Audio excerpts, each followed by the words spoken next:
Nessa primeira parte da nossa aula sobre uso da vírgula, nós vamos lidar com alguns princípios fundamentais para o bom funcionamento desse sinal de pontuação na frase.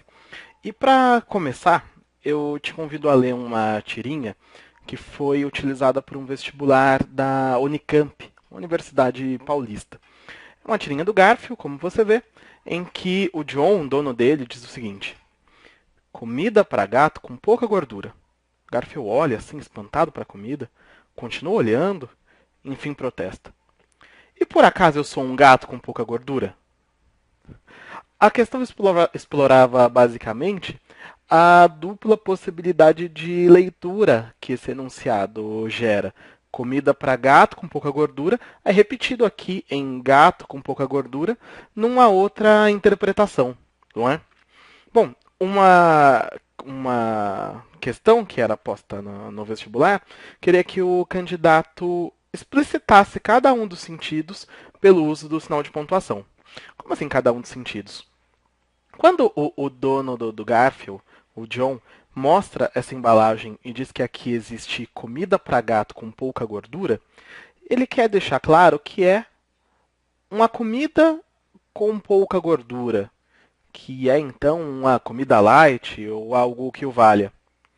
Na interpretação do gato, do Garfield, essa comida seria para um gato com pouca gordura.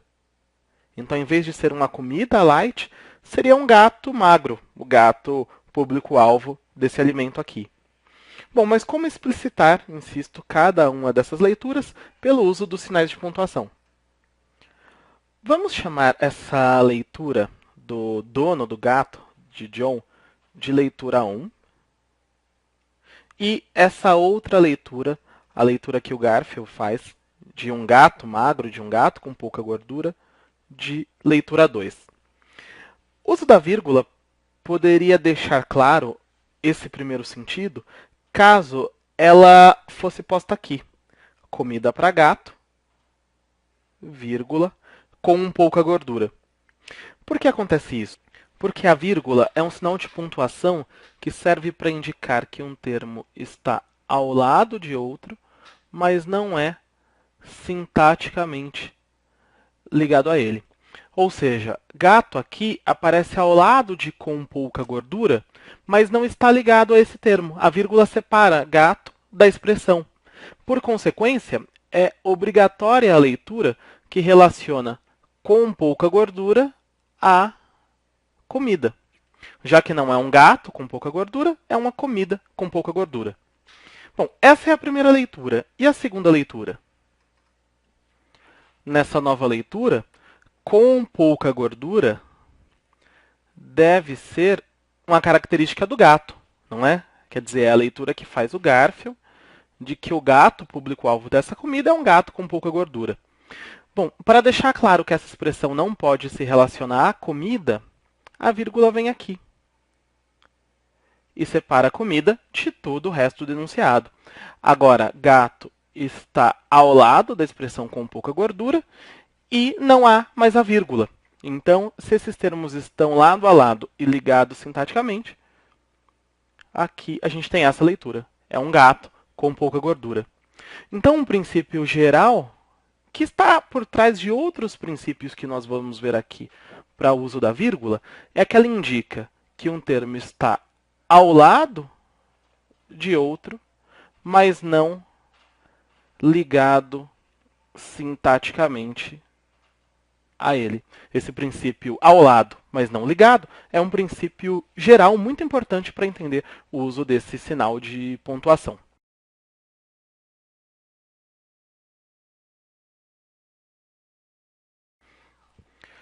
Dando sequência à nossa conversa, vamos ver em mais detalhe o uso da vírgula, mas já te adianto que a preocupação dessa aula não é memorizar uma lista infinda de regras, e sim 5 princípios que são suficientes para o bom uso desse sinal de pontuação.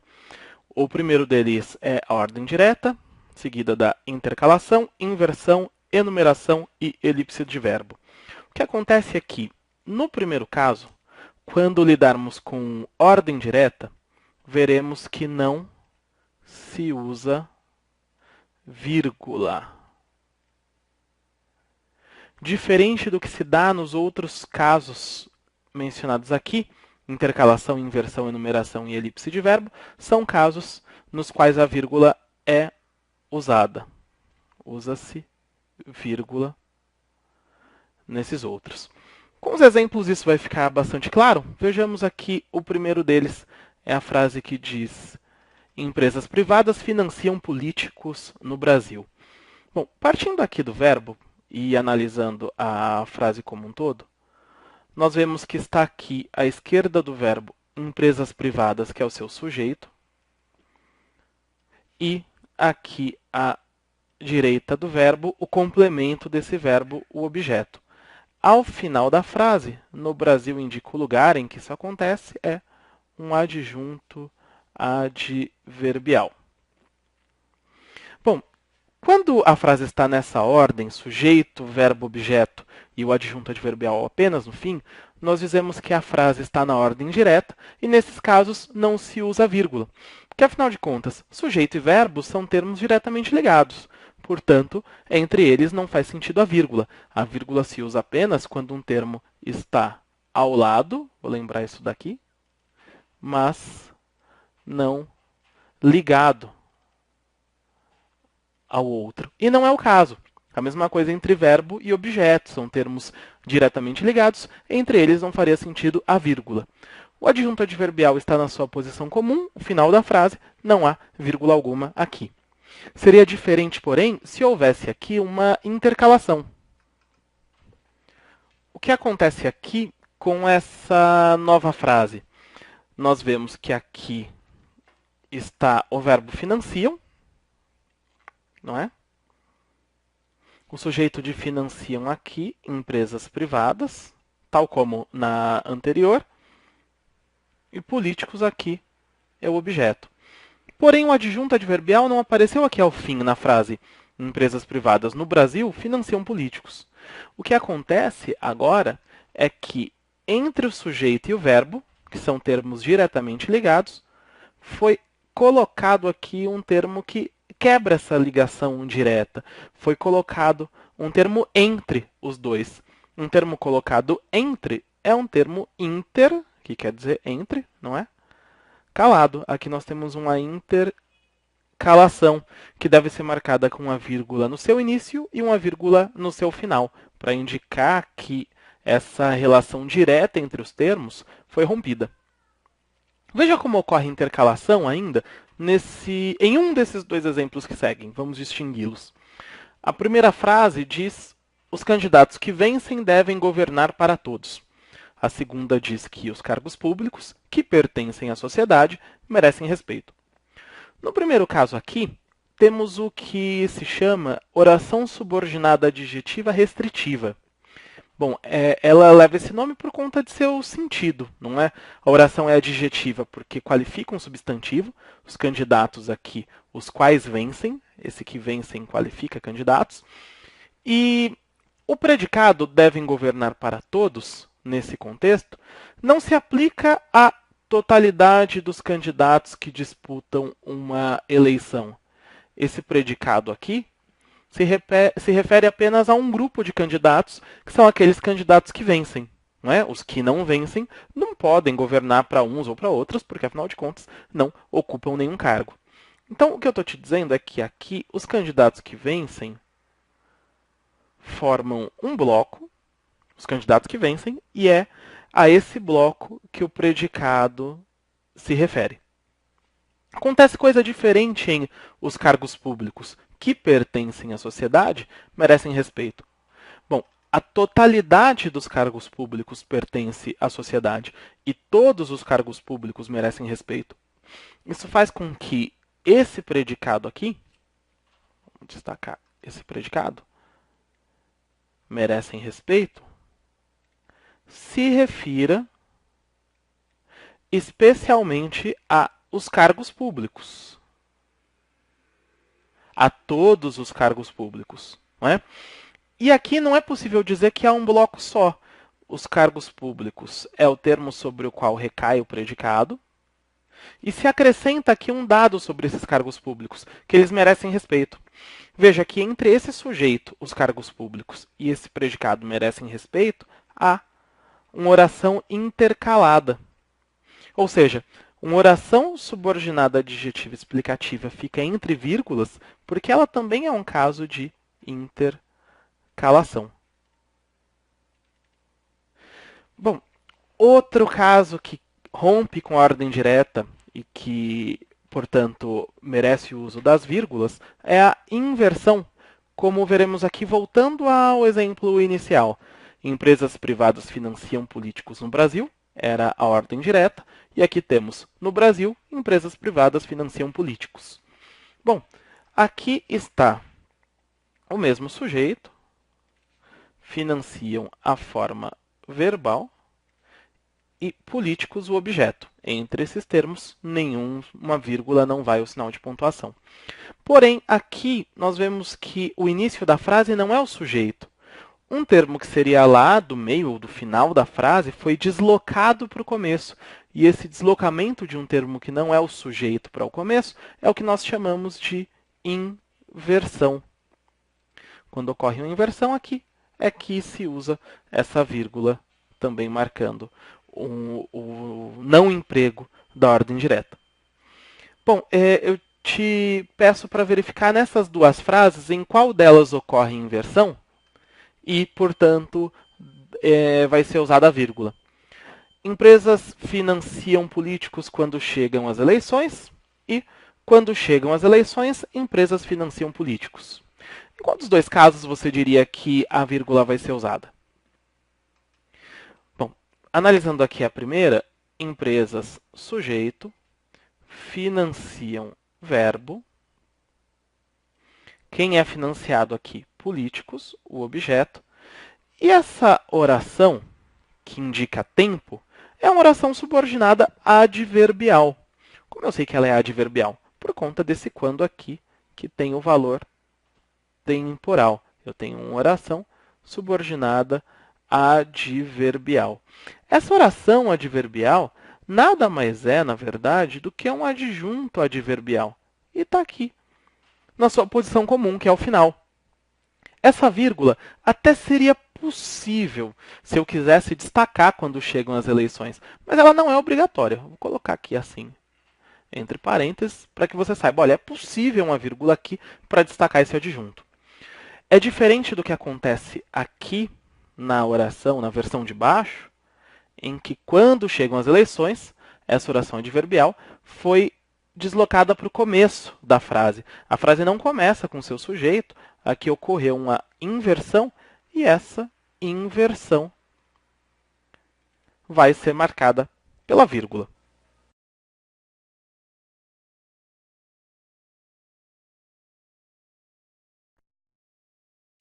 Seguindo aqui o nosso estudo, veremos agora o caso da enumeração e da elipse do verbo. Para a enumeração, peguei como exemplo o verso de uma conhecida canção dos Titãs, composta pelo Arnaldo Antunes, que diz peste bubônica, câncer, pneumonia. Bom, não coloquei aqui os sinais de pontuação, e eles são fundamentais para indicar que é uma lista de doenças. Na versão correta, nós temos uma vírgula aqui, peste bubônica, câncer, pneumonia. Veja que uma vírgula mal empregada poderia interferir bastante no sentido, não é? Se fosse peste, vírgula, bubônica, câncer seria um bloco só.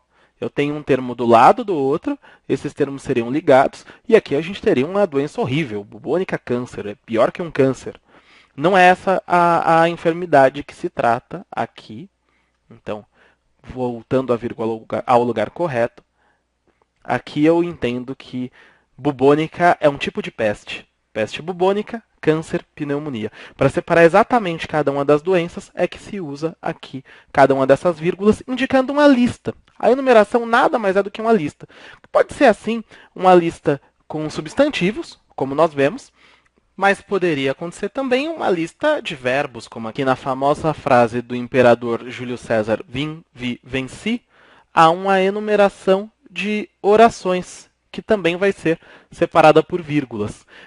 Até por conta disso, que nós podemos afirmar que no caso de orações coordenadas, cada uma dessa aqui é uma oração coordenada, se usam as vírgulas para indicar uma enumeração de eventos, uma enumeração de orações. E fechando nossa lista dos princípios, vamos aqui para a elipse de verbo, que acontece nessa frase do filósofo Sêneca, que diz: viver muito depende do destino, viver plenamente do teu espírito. Veja que essa vírgula evita a repetição dessa forma verbal depende, em vez de dizer duas vezes viver muito depende do destino, viver plenamente depende do teu espírito, esse segundo verbo é substituído pela vírgula, que, como você vê, pode marcar a elipse, portanto, de um verbo. Bom, veja, com essa lista aqui de 5 princípios, vimos o que é que norteia o uso desse sinal de pontuação, que é a vírgula.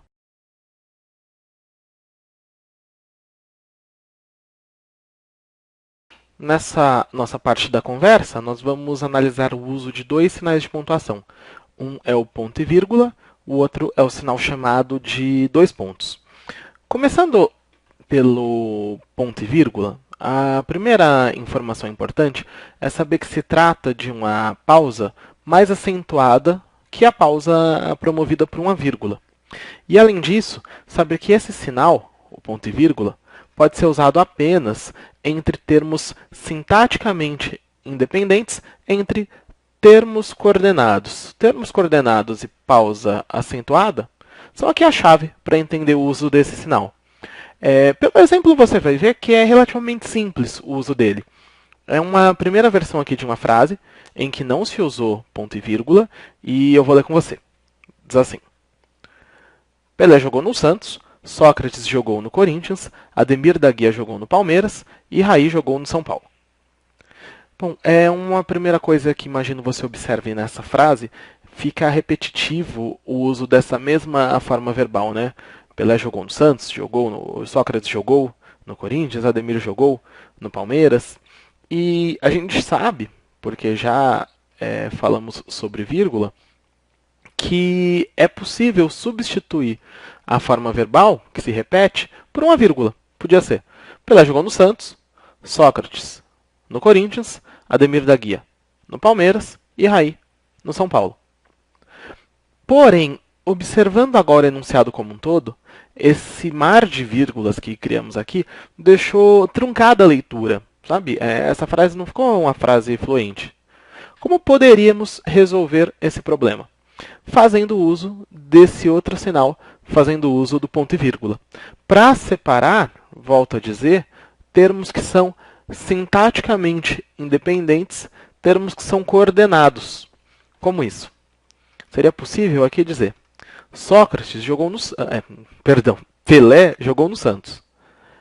Aqui começa uma oração que é independente dessa primeira. Sócrates no Corinthians, Ademir da Guia no Palmeiras e Raí no São Paulo. Veja que agora o uso de ponto e vírgula separando essas orações faz com que, pela pausa mais acentuada, a organização do enunciado fique mais clara. Então, para fluência desse enunciado, o uso da pausa mais acentuada entre os termos coordenados foi aqui um recurso estilístico proveitoso para esse texto. Sobre o outro sinal de que vamos tratar agora, os 2 pontos, eles são usados para introduzir 3, e aqui as possibilidades são 3 diferentes. O sinal 2 pontos pode ser usado para introduzir uma citação, pode ser usado para introduzir um esclarecimento e pode ser usado para introduzir uma justificativa. Bom, nós vamos ver um exemplo de cada caso, começando, portanto, por uma citação, que é o que os 2 pontos introduzem aqui nesse enunciado, atribuído ao então deputado Fernando Gabeira. Diz ele, então: Ao ver bandeirinhas do Partido Verde tremulando, gente gritando slogan, persegue-me num canto da mente a frase da minha filha. Que mico, papai. Veja que aqui aparecem os dois pontos para introduzir a frase que ele atribui à sua filha. Essa frase, que mico, papai, que aparece aqui, é a citação feita por Fernando Gabeira. Ele menciona uma frase que não é dele, é a frase da filha, ele cita essa frase e para introduzir a citação são usados aqui os dois pontos. Mas como eu disse, esse mesmo sinal pode introduzir outros termos e aqui a introdução é de um esclarecimento, você vai observar. A frase do Milor Fernandes, desse escritor, que diz: minha especialidade e meu orgulho. Sou o maior leigo do país. Bom, ele anuncia que vai apresentar qual é a sua especialidade, qual é seu orgulho, e só aqui isso é esclarecido. Então, é possível dizer que esses dois pontos introduzem aqui um termo que atua como esclarecimento do que se disse na parte anterior aqui da frase. Bom, para fechar, vejamos um caso em que os dois pontos introduzem uma justificativa do que se disse antes. Tenha cuidado com a tristeza, é um vício. Uma frase atribuída ao escritor Gustave Flaubert. Veja que aqui, esses dois pontos, semanticamente, equivalem a um pois. Seria possível, tenha cuidado com a tristeza, pois é um vício. Essa afirmação é um vício justifica o que se sugere na oração anterior. O motivo para se recomendar cuidado com a tristeza é ser um vício. Então, para introduzir aqui uma justificativa, também se usou esse sinal de pontuação, também se usaram os dois pontos, que, recapitulando aqui, pode cumprir essas três funções.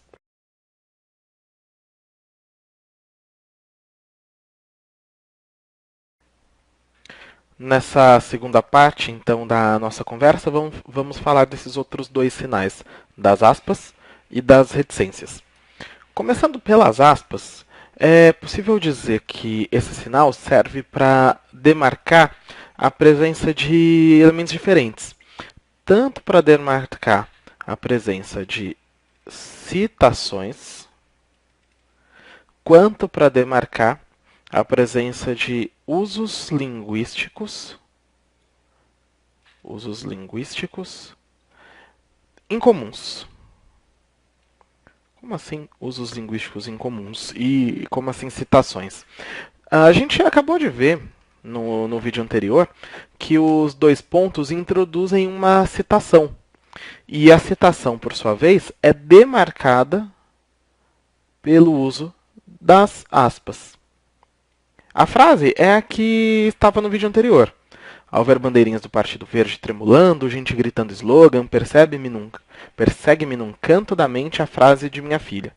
Dois pontos, e aí se indica que essa frase aqui não é uma frase do enunciador, do autor desse texto, mas é uma frase que ele cita para demarcar onde começa a citação se abrem aspas e para indicar seu final se fecham as aspas. Bom, esse é um caso. O que seriam usos linguísticos incomuns agora? Veja esse outro exemplo. A frase fala sobre uma premiação de música de um canal de TV no Brasil e diz: os Paralamas que normalmente saem carregados de prêmios só venceram em edição. Aqui o que acontece é, para se intensificar o quanto os Paralamas do Sucesso eram premiados nas outras edições, se disse aqui que eles saíram carregados de prêmios. Porém, não é literal o uso dessa palavra, quer dizer, não havia um caminhão na porta da premiação que era carregado com esses prêmios, por exemplo. Aqui as aspas indicam um uso linguístico incomum, nesse caso, para dar destaque a um sentido que não é literal, destaque ao sentido figurado. Veja, a palavra que destaque é importante para ficar claro que nem sempre que se usa o sentido figurado vão se usar as aspas. Isso não é obrigatório. Mas quando se quer destacar que a palavra não está no seu sentido literal, no seu sentido mais próprio, as aspas são usadas. Ainda pensando em usos linguísticos marcados pelas aspas, veja aqui essa outra frase. Ela diz: o prêmio Darwin, que homenageia mortes estúpidas, foi instituído em 1993. Bom, pelo título Prêmio Darwin, já é possível entender por que certas mortes são aqui premiadas. Né?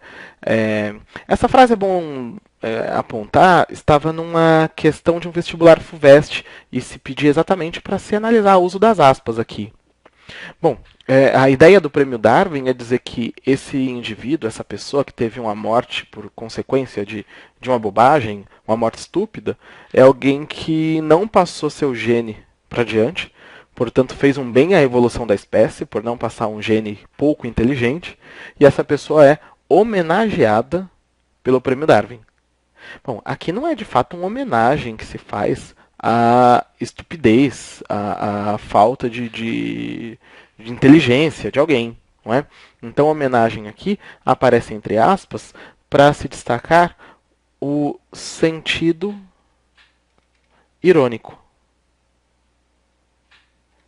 Mais uma vez, vale apontar, não é que a ironia exija o uso das aspas, que seja obrigatório, mas quando se quer destacar, quando se quer demarcar esse sentido irônico, aí as aspas podem ser usadas, é o que acontece nesse exemplo. Vou te mostrar um último exemplo, pensando ainda nesses usos linguísticos inusitados, da mesma questão do vestibular FUVEST. Era uma outra frase que estava em outra alternativa, e ela dizia assim: em fazendas de Minas e Santa Catarina, quem aprecia o campo pode curtir o frio ouvindo causos à beira da fogueira. Causos aqui, numa outra variedade linguística, são histórias. Mas para fazer referência a esse universo das fazendas de Minas e Santa Catarina, se usa aqui um termo regional. No entanto, observe que o texto como um todo não adota um vocabulário típico de uma região. Então aqui, as aspas são usadas demarcando a palavra causos como um termo proveniente de uma outra variedade linguística. Quer dizer, nesse contexto, a palavra causos aparece também como um exemplo de uso linguístico incomum. Bom, essas são as aspas. Agora, passando para as reticências, é bastante simples identificar o que as reticências expressam. Elas marcam uma ruptura do enunciado, sempre. O que vai variar, porém, são as motivações dessa ruptura, e para isso é importante observar cada contexto. Num primeiro exemplo, peguei aqui um fragmento de texto que foi usado no vestibular da PUC São Paulo, um texto do Monteiro Lobato, que leva o título Estradas de Rodagem. Diz assim, é o início dele. Comparados os países com veículos, veremos que os Estados Unidos são a locomotiva elétrica, a Argentina um automóvel, o México uma carroça e o Brasil um carro de boi. Você vê que a autoestima do brasileiro Monteiro Lobato não estava lá muito alta aqui nesse período, não é? O primeiro destes países voa, né, a locomotiva elétrica. O segundo corre a 50 km por hora, né, que era aqui o automóvel. O terceiro, apesar das revoluções, tira 10 léguas por dia, a carroça. Nossa! Veja, era de se esperar que, assim como ele disse a velocidade de um que voa, de outro que vai a 50 por hora, de outro que vai a 10 léguas por dia, fosse dita qual é a nossa velocidade do Brasil aqui, que foi tomado por ele como um carro de boi. No entanto, ele preferiu não mencionar essa velocidade, deixando a cargo do próprio leitor concluir. Aqui no contexto se sugere que essa velocidade é tão pequena que aqui se anda, o país avança de uma maneira tão lenta que é até constrangedor mencionar ou mensurar em números. Então ele suspende a frase a essa ruptura do enunciado e cabe ao leitor tirar essas suas conclusões, claro, considerando o contexto e percebendo que a velocidade é ínfima. Observe como, no próximo texto, as aspas também suspendem o enunciado, porém por outro motivo e criando outro efeito. É um fragmento da canção Sinal Fechado, do Paulinho da Viola, que foi explorada no vestibular FUVEST. Aqui é um diálogo, né? Os travessões são um sinal de pontuação que marcam isso. Aqui um personagem fala e outro responde, e ele diz: tanta coisa que eu tinha a dizer, mas eu sumi na poeira das ruas. Eu também tenho algo a dizer, mas me foge a lembrança. São duas pessoas que se encontraram no momento em que o semáforo havia fechado. Daí que o título é Sinal Fechado. E naquele breve espaço, elas tentam ali um diálogo, mas é um diálogo atropelado, um diálogo atabalhoado por conta da circunstância. Então o que acontece aqui é que esse personagem queria dizer alguma coisa, mas ele suspende a frase por faltar o que dizer naquele contexto tão breve, naquele encontro tão fortuito, que aqui acaba revelando uma amizade que essas pessoas queriam manter, mas não conseguem por conta da correria da vida cotidiana. O outro também tem algo a dizer, mas ele não consegue seguir com seu enunciado porque foge a lembrança e ele quer dizer, mas as informações, as ideias não vêm, também por conta dessa rapidez do encontro, por conta dessa brevidade em que os dois conversam. Veja que, diferentemente do que aconteceu aqui, a gente consegue supor, ainda que de uma maneira ampla, qual seria a continuação dessa frase. Alguma velocidade muito baixa para se criticar a maneira como o Brasil avança. Aqui não. Aqui não se identifica uma expressão específica, uma ideia específica que completaria essa frase. A suspensão por si é importante para mostrar que essas pessoas gostariam de conversar, mas lhes falta assunto, lhes falta tempo, lhes faltam condições para isso. Então, seja em um caso, seja em outro, as reticências estão aqui marcando uma ruptura do enunciado.